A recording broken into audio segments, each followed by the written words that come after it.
Say thank you, ma'am, daddy. Kuhanin mo ito sa'yo. Ano mo yun ba? Thank you. O, yan na.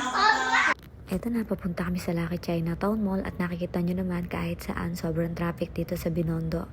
Ang iba nga naglakad na lamang. Ganito dito kapag Chinese New Year, sobrang traffic talaga.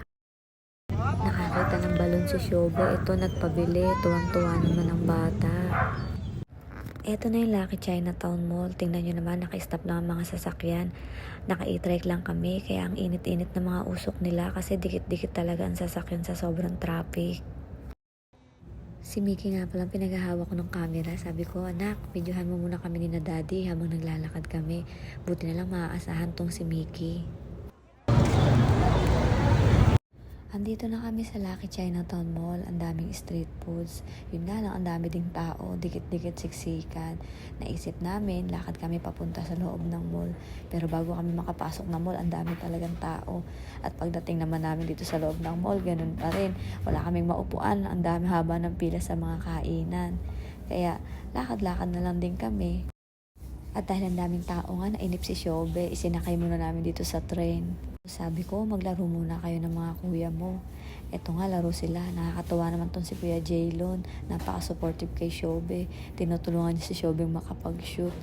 Bilib talaga ako sa pamangking kong to. Napakabait. Ang dami tuloy panalo ni Shobe dahil kay Kuya Jaylon niya. Pagkatapos, ito nga, dito naman sila nag-rides. At si Kuya Jaylon, inutusan ko bumili ng milk tea. Ang haba ng pila.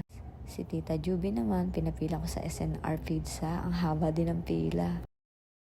Ginutom talaga kami kaya kakain muna kami. Siyempre, bago kami kumain, picture-picture muna kasama tong mga mahal ko sa buhay.